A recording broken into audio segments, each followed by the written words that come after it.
This week I have a story for you about two brothers who find a way to see the future. They don't like what they see and they decide they have to change it.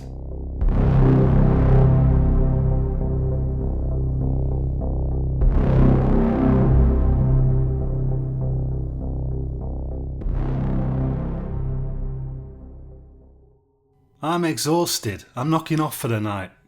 Henry Stevens wiped his face with a handkerchief already blackened with soot.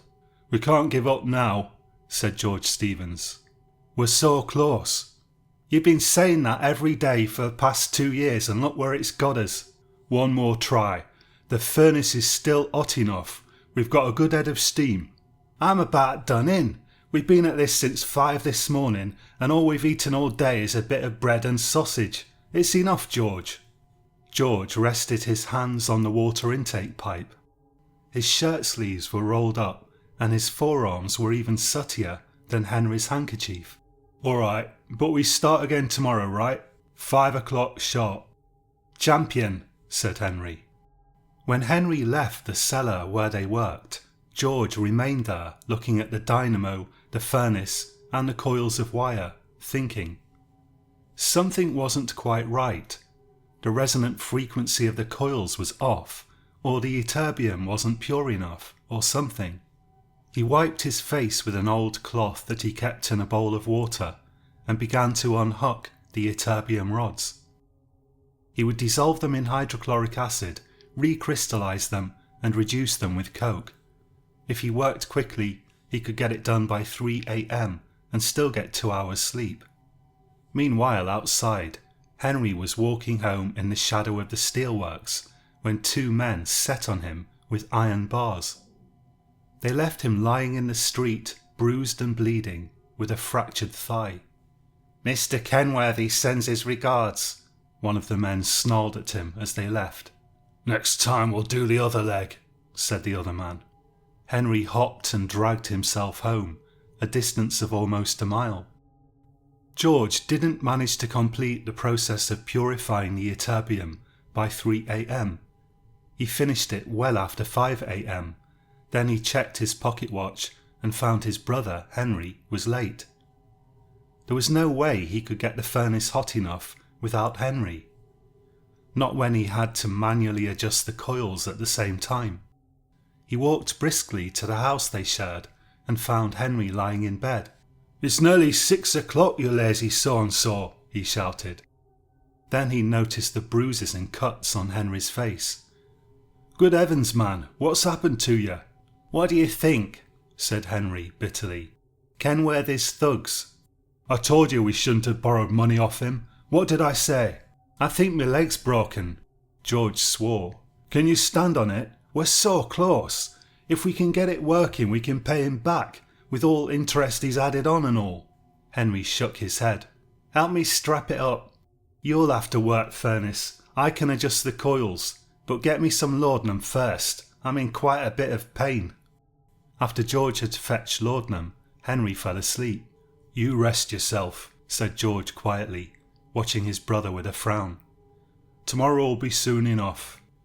The following day, George strapped Henry's leg between 2 stout sticks and handed him a pair of crutches. How much did these cost? Said Henry, frowning. The hospital loaned them to me for a shilling. Don't worry. Do you think you can manage to work? Henry levered himself out of the bed and onto the crutches. I reckon so, he said. Only the coils, mind. Worst thing is going to be getting all the way to the cellar. You'll be all right. I've borrowed an handcart off Mrs. Wainwright. Deluxe taxi service. Back in the cellar, George stoked the furnace while Henry waited patiently on a chair, his strapped-up legs sticking out in front of him. George, even if we do get it working, it's a whole other thing to turn it into money. One thing at a time, George shouted above the roar of the furnace. Sufficient unto the day is the evil thereof. Sure, but Mr. Kenworthy will be visiting a lot more evil on us quite soon if we don't start making payments. Once he got the furnace going, George fired up the steam engine, and soon the engine was chuffing away, venting steam through a pipe that led up to the street. It's ready, he announced. Can you do the dynamos? Henry swung himself off the chair and onto the crutches, grimacing. Another shot of laudanum and I'll be all set, he said. George poured the laudanum, diluting it with water, and Henry drank it gratefully. What are we trying today? Going up to 5 kilohertz? George shook his head. Same thing as day before yesterday. I've purified the ytterbium. You work too hard, George, says the man who's at work with a broken leg. Henry pulled the lever that engaged the dynamo and began to flick switches and adjust dials, watching a series of gauges, meters and thermometers, while George shoveled more coal into the furnace and monitored the steam engine. All set, said Henry finally. Engage the displacement engine. Henry had his hand on the main lever and was about to pull it when George said suddenly, Wait, what? What's the temperature on the vertical rod? 182 Fahrenheit. What's the frequency on solenoid at bat? Just over 6,000. It's too much, said George, shouting to make himself heard above the furnace, the steam engine, and the loud humming of the coils. We could end up creating a spatial manifold. I can swap out that carbon rod. The current must be too high. No, sit down, it's my fault. We'll wait a quarter of an hour for the furnace to cool off a bit. While Henry sat and waited, and George strode about checking the apparatus, Henry said, You're overestimating the danger. We ought to just try it. George stopped what he was doing and turned to face him. This thing's 3 feet wide, he said, waving at the circular arrangement of coils inset into the cellar wall. If we mess up, that's 14 tons going out through that wall. We're not chancing it. As you wish. After a quarter of an hour had passed, Henry said, looking at his watch, Check it now. George inspected the dials and meters. It's ready, he said. Henry got up and hobbled towards the lever. Keep a close eye on that furnace. Aye, Captain, said George with a smile. Henry put his hand on the lever. Ready, he said. Ready, said George. Then at the last moment he said nervously, Wait, check the voltage on primary coil. It's fine, George, it's fine. What is it? 6,000 should give us a good margin. George exhaled shakily. Fine. Furnace is at 1400. Do it. Henry pulled on the enormous lever, and slowly it creaked backwards. After some initial resistance, the lever suddenly snapped into position, and steam began to pour out from behind the coils inset in the wall in a circle. Henry limped and hopped hurriedly backwards, staring at it. If we've miscalculated, we're both dead no matter where we stand, said George wryly. We haven't miscalculated. The steam became suffused with a purple glow and gradually began to clear. A bright light shone into the cellar from the centre of the rapidly dissipating mist, and an image of a woman sitting on a sofa appeared, as if sitting some 10 or 15 feet away on the other side of the cellar wall. She was around 35 years of age and seemed to be reading. Neither George nor Henry were prone to great displays of emotion. Instead, Henry said, while leaning back against a workbench, I think we've actually done it. George rose to his feet, staring in astonishment. Who do you think she is? He said, in a hushed and awed tone. Must be a hospital patient. Walls are all white. That's probably some kind of special bed she's sitting on. It's not an hospital. It's a sitting room. Why are the walls all white then? They'd get filthy if it were a sitting room. It's the future, Henry. Machines do all the work. They make light from electricity, not lamps. There's no filth. Look at her. She's clean as a princess. Check the date. George pulled a slide rule from his pocket and began to make a series of calculations, running over to the meters to check them. He announced the results in a hoarse whisper. 2025 Anno Domini. By heck, 140 years into future. Then Henry added, "What's that thing in her hands?" "Looks like a metal tablet, but it's glowing. That must be what they use instead of books." "Amazing. Look at that thing in corner," said George, pointing at a television. "Big glass thing. What do you reckon that is?" "Maybe it's for lighting the room at night." "Here," said George. "Come and watch the furnace. It ought to run fine for 10 minutes or more. I want to see if I can go outside." George ran to the controls and began to make fine adjustments. Abruptly, the area inside the coil turned black. "You've lost it." "I just changed the condenser too much. It's very sensitive. I can get it back." "There's stars, look. You've gone right off planet." George made some more adjustments as an image appeared of a field, at the end of which a road was visible. "Look at those," said Henry, pointing at the passing cars. "Must be steam powered, but there's no steam." "They probably use electricity or gas." "Go closer." George made further adjustments, and the viewport moved towards the road, jerking wildly from side to side. "We need to make some of these sliders a lot less sensitive. I've an idea about how to do it." "I reckon I know where this is. It's up near Tollerton." Soon the view through the coils was poised above the road, and they watched the cars passing underneath with enormous fascination. With some fine adjustments, George was able to move the viewport slowly along the road. The two brothers stared, transfixed, marvelling at the speed of the cars. "Where are they all going?" "Perhaps they're traders taking goods from one place to another." "So many of them." Suddenly there was an enormous thump, and a gust of fresh air blew against their faces. "The furnace!" shouted George. "You're not watching it." "Shut the coils down!" shouted Henry, and he opened a valve that let out an enormous hissing jet of steam. George hurled himself against the big lever, and the image of the road faded to purple and dimmed. Before it disappeared, they were briefly treated to an image of starry heavens again, as the viewport abruptly flicked up off the surface of the earth uncontrollably. "We were nearly past mending then." "It were my fault." George shook his head. "It's in nature of the beast. We've got to be careful." "That's not the only thing we've got to worry about either, Mr. Kenworthy. I'll tell you something, George, old chap.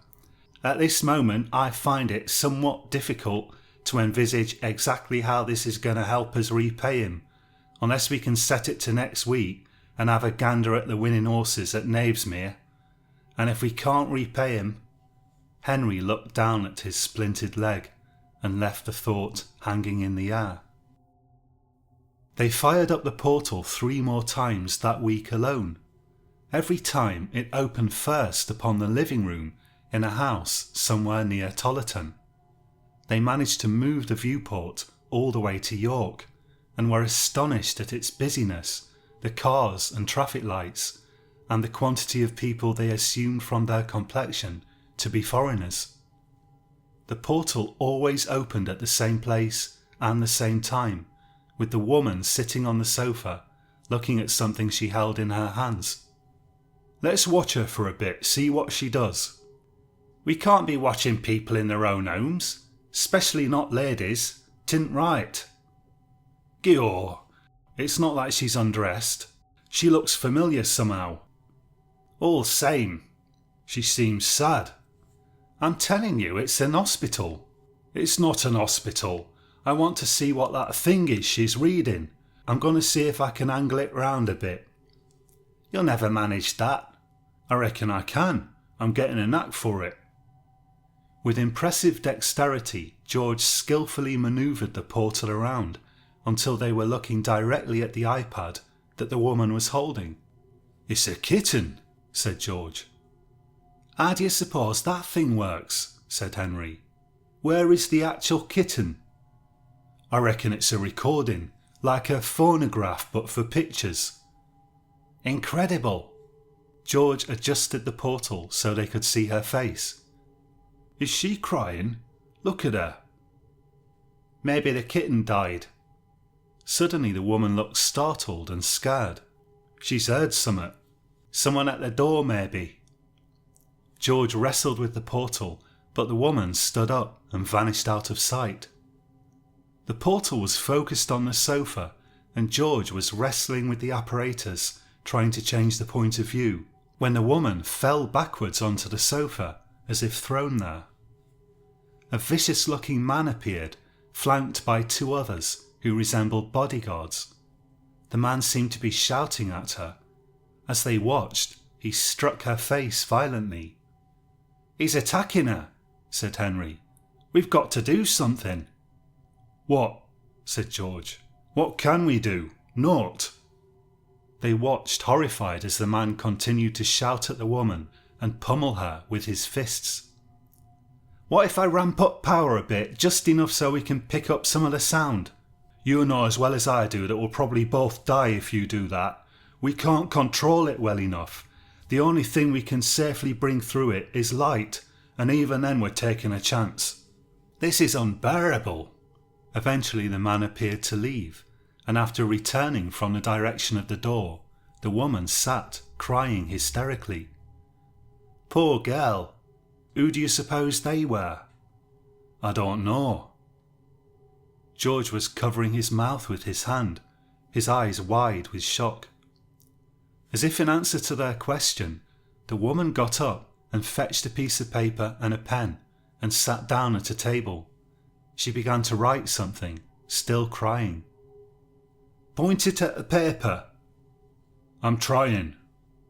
For a while the portal went dark. I think we've gone underground, said George, frantically wrestling with the controls. I don't know if I can get her back. Henry began to shovel more coal into the furnace, managing surprisingly well with his damaged leg. By the time he'd finished with the furnace, George had managed to get the portal to look directly down at the paper, which the woman had covered in writing. They read it eagerly, transfixed, and watched as she signed her name at the end. To whom it may concern, the worst mistake of my life was marrying my late husband. For the first year of our marriage he pretended to be nice. Then I began to see his true colours. He took to drink and gambling. He became violent and abusive. When a Russian gangster named Kaganovich murdered him, no one grieved for him, least of all me. I thought I was free from him at last. Then I discovered he had accumulated large gambling debts to this man. Kaganovich came after me to pay the debt. I paid him what I could, but now I have no money left, and he tells me he will kill me if I cannot repay my late husband's debt by next month. I daren't go to the police. I have no confidence that they can protect me from him. He says that if I try to flee, he will find me and he will kill me, like he killed my husband. I have no joy left in life. I have only fear and worry. I have decided to end my life. I'm sorry. Helen Yates, 23rd of March, 2025. She's going to top herself. I can see that. She's a Yates like us. It's a common name. Do something, George. What do you suggest? Said George desperately. They watched in horror as Helen Yates fetched a bottle of pills and swallowed all of them, washing them down with half a bottle of red wine. I can't bear to look. Keep furnace going. In spite of their efforts, after a few minutes, as Helen lay back on the sofa and closed her eyes, the image flickered upwards at an incredible speed, and they found themselves looking at the stars again. I can't get it back. Try, man. George shook his head. The ytterbium's too hot. I think primary's bust. We'll not get it back till tomorrow, not even if we work all night. Henry fell onto a chair exhausted. By gum, that's the most horrible thing I've ever seen, and I've seen some horrible things. That poor woman. She's cursed with her very own Mr. Kenworthy, and it's not even her fault, said George glumly. And we couldn't do anything to help her. Not now, we couldn't. She'll be dead in about an hour, likely as not. Henry, it's the future. It hasn't happened yet. Henry's eyes widened. You reckon what we're seeing is some kind of hypothetical future? Something we could change? I reckon so. Otherwise we'd have no free will, would we, if we couldn't change the future? And sure as sixpence we have got free will. Least I have, any road. By heck, you're right. We could still save her, but how? George sat down heavily on a second chair, facing him. We can't create a spatial manifold. 10 to 1 it'd kill us. We've only to open it far under the ground or out into space for a moment, and that'd be the end of us. We need to do something now that'll alter the future so she doesn't get into such a mess. I don't know how we can do that, but there must be a way. If we alter the future too much, she won't even exist. We'd have to make the most minimal change we can, as near to her death as possible. But we can't open the portal at any other time or place than where we've already been opening it. We were lucky to get this to work. We're going to have to try, otherwise I'll not be able to sleep with a good conscience ever again. Even if we can do that though, all we can do is look at it. If we could see a bit more of what happened before she topped herself, perhaps it'd help us find some way of reckoning how to alter the chain of events. That's best I can come up with. Meanwhile, we've got our own problems. He's broken your leg, hasn't he? I think that'd satisfy him for a few more weeks at least.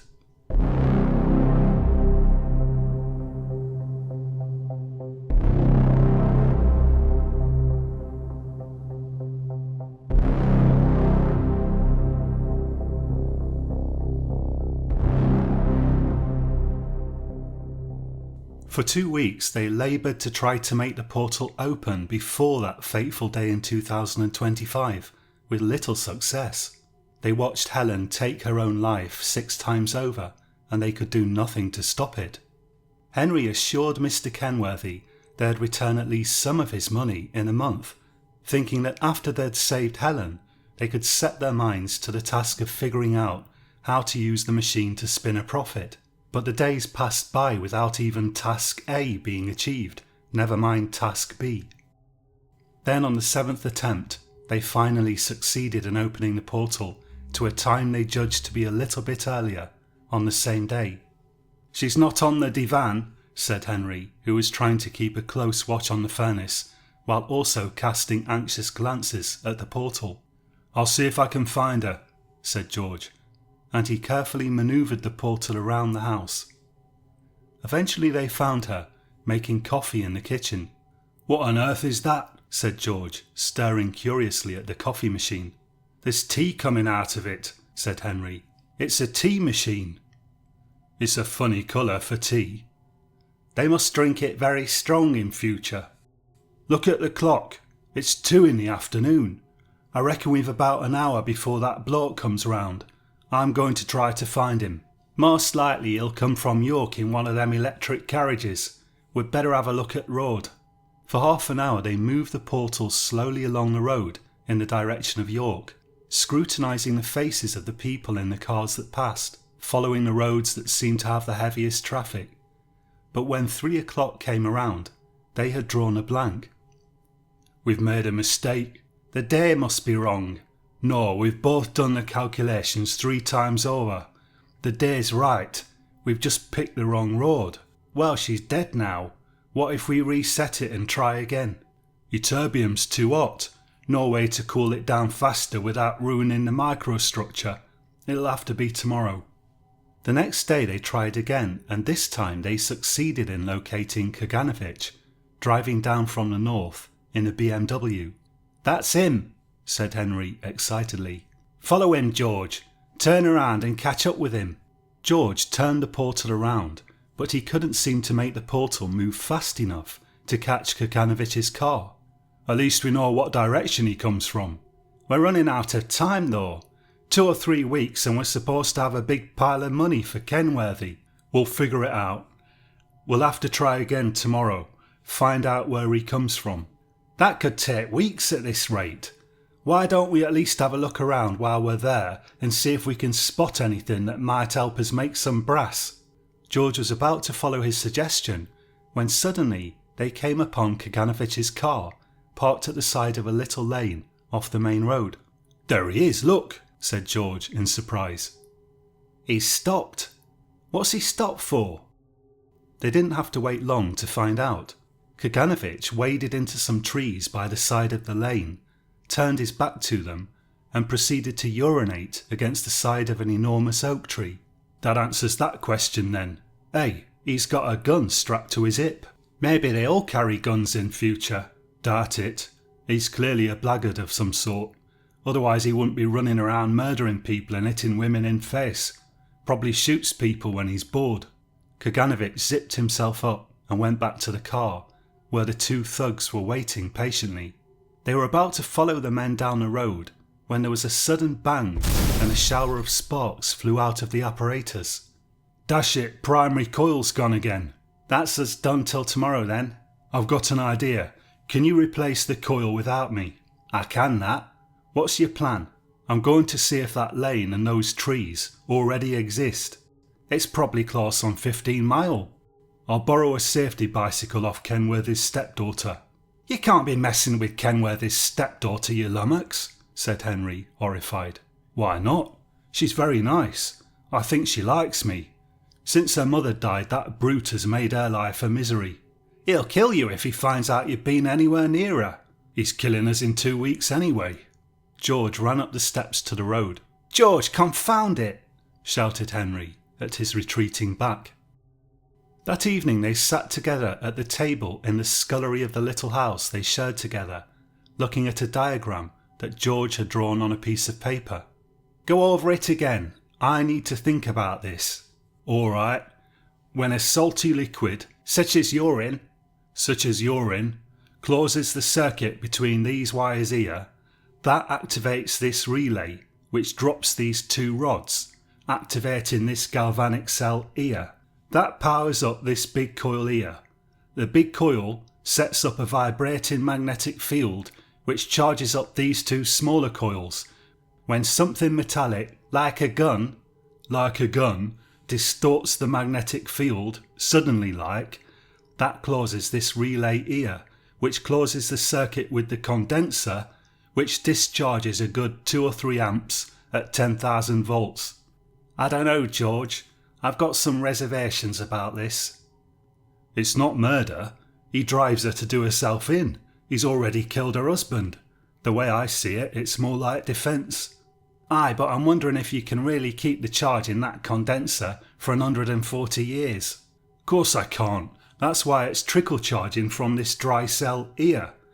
Anyway, what's the worst that happens? It doesn't work and we'll have to try again." Henry gazed at the diagram sceptically.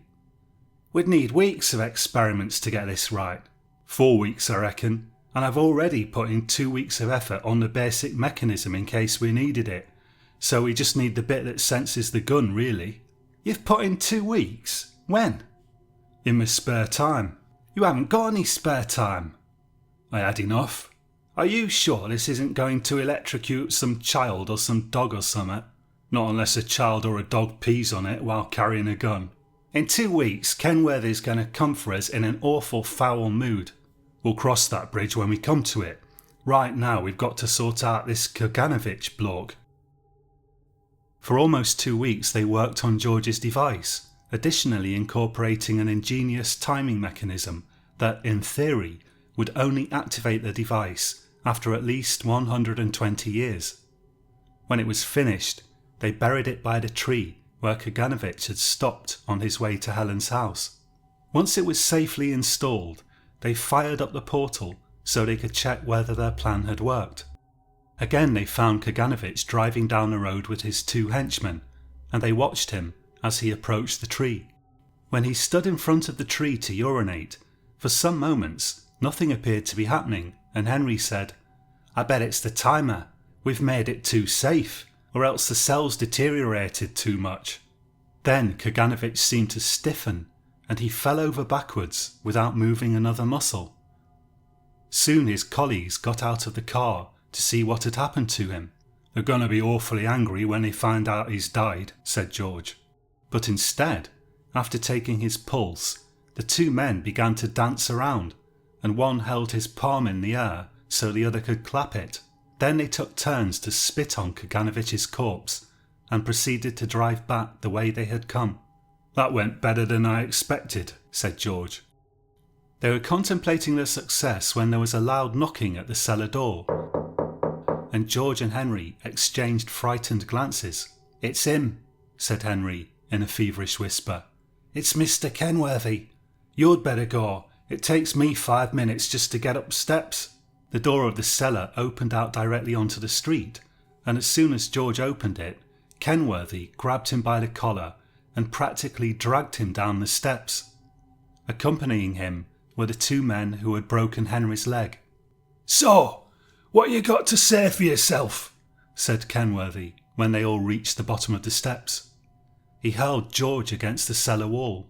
Before they could reply, Kenworthy spotted the portal. "What's this here?" he said, peering at it. "It's our invention, Mr. Kenworthy, sir. We'll make all your money back and more besides. It's gonna make a fortune. We'll gladly repay you even an extra 50%. Kenworthy walked right up to the portal and pressed his face against it. "It's a magic mirror." Then he noticed that the world he could see through the portal wasn't quite as it should be. "What in heaven's name are those?"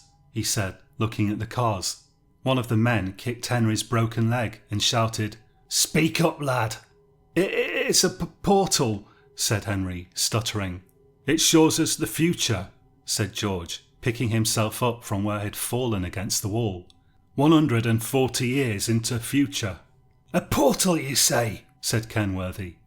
"Are you boys saying I could use this to visit the future?" No, said Henry. "That would be too dangerous. You can only look at the future." "But I want to visit the ruddy future. What use is it to me to only see the future? And in 140 years and all, I can't even get next week's winner at Knavesmere." Henry cast an anxious glance at the furnace and started to struggle to his feet with the aid of the crutches, but Kenworthy pushed him roughly back into his chair. "Where do you think you're going?" "The furnace is getting overheated. If the portal gets too much power, we could be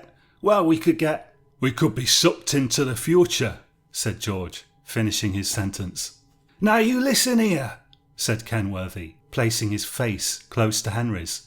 "You took my money to build this contraption, and you haven't repaid me when you're supposed to, so this contraption now belongs to me, and I'm minded to go and have a look at future as it happens." "That would be highly inadvisable. If I could just—" "That would be highly inadvisable," said Kenworthy mockingly. Then he roared at them. "I say what isn't and isn't advisable." At that moment there was a sudden popping sound, and a gust of fresh air blew against their faces. "Looks like it's opened up, Mr. Kenworthy," said one of Kenworthy's henchmen. "Right, you can go first." He grabbed Henry, marched him up to the portal, and pushed him through it. Henry fell over onto the grass visible on the other side of the portal and began to look wildly around himself. Kenworthy stood, looking into the portal. "Can't he see us now?" For a split second the portal seemed to flicker, and a black sky speckled with bright stars appeared. Then suddenly there was an enormous bang. When George came to his senses again, Kenworthy and his henchmen had vanished, as had nearly everything else in the cellar, including the portal and most of the apparatus that had created it. George found himself lying next to the wall where the portal had stood. Next to him was part of a chair and a severed foot.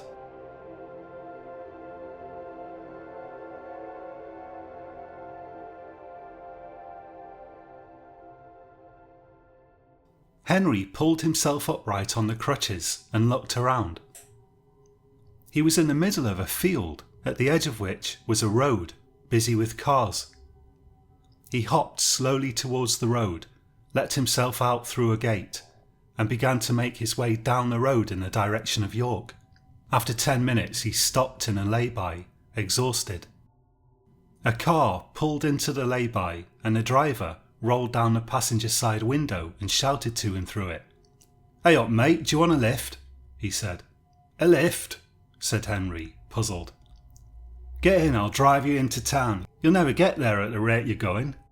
The driver opened the car door. Henry got in and sat down. "Pull the door to, mate," said the driver. Henry pulled the door, and after several attempts, with the driver advising him to "give it a good slam," he managed to shut it. "Are you going past Tollerton?" said Henry. "I am that. You want dropping off?" "I'd be much obliged." "No problem, mate.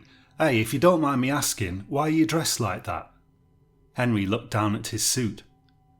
"It's a long story," he said. In Tollerton, Henry got out and hopped his way towards Helen's house. When he got there, he looked in at the window and saw a whole family watching TV. For a minute he thought the TV was a portal. Then he realised it was only showing theatrical performances. He sat on the wall outside the house, dispirited. "She's gone," he said to himself. "The future's changed somehow. She doesn't exist. What have we done? Come on, George, get me back again." He was sitting there muttering to himself when another car pulled up and a woman got out. "Henry Yates?" she said. "Aye," said Henry. "So it's all true. I can't believe it." "Who are you?" "Don't you recognise me?" He inspected her face curiously. She looked a lot like Helen, but somehow different. "You're not Helen, are you?" "The very same. You're Henry Yates, aren't you?" "How do you know?" "Let's get in my car and I'll explain while I drive." "I need to wait here. I'm expecting someone." "No one's coming, Henry," she said gently. "Just me. I'll explain everything." As Helen was driving them south, she told them she lived in Oxford and had come to find him, not knowing if he would really be there or not. She handed him an old book. "It's a diary of your brother, George," she said. "My great-great-grandfather." "You're George's great-great-granddaughter," said Henry. "That's right. Read it." Henry opened the book and began to read. In the diary, George described how Kenworthy had been sucked into the vacuum of outer space, never to be seen again, immediately after pushing Henry through the portal, and the portal had been destroyed. The year after, he had married Kenworthy's stepdaughter and they had moved to Oxford. George had tried endlessly to reconstruct the portal and bring Henry back, but George had eventually passed away, aged 82, without succeeding, and the diary came to a stop at that point. Without Henry's help, he was never able to hit upon the precise arrangement of the apparatus necessary to make it work. By George moving to Oxford, a step only possible because Mr. Kenworthy had died, Helen's future life had been irrevocably changed, and she had married a perfectly pleasant Oxford don instead of the man she had met in York, and now worked as a professor of history. As for Kaganovich, she had never encountered him. With the help of the diary and Helen, Henry was able to piece all of this together as they drove towards Oxford. "You can stay with us till you find your feet, Henry," said Helen. "After all, you're family, and we owe you everything." Henry passed a happy life, eventually teaching mathematics at the university, and died surrounded by his grandchildren at the age of 75. During his time at Oxford, he was sometimes compared to a professor who had also taught there at the end of the 19th century who shared his surname, a man by the name of George. He never ceased to marvel at the incredible technological changes that had taken place since the 19th century, although he missed the endless green fields of his life in the distant past. Sometimes, when he felt nostalgia tinged with melancholy growing in himself, he liked to reread the final entry in the diary, which was written directly to him. It said, "I'm sorry I couldn't bring you back, Henry. I've missed you greatly. I hope the future has been kind to you. I've kept this diary in the hope that, by some miracle, it should one day fall into your hands. Sometimes I wonder, if that woman Helen wasn't a distant descendant of ours. Take care of yourself, old chap, and I hope that leg healed well. With greatest respect and affection, your brother, George."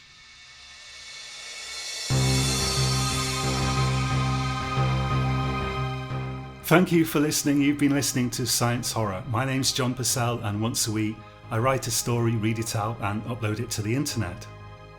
If you enjoyed this story, please devote the rest of your life to being an abstract artist, creating all your artworks by throwing tea bags against a canvas. Thank you. Besides YouTube, you can also read and watch my stories on sciencehorrorstories.com.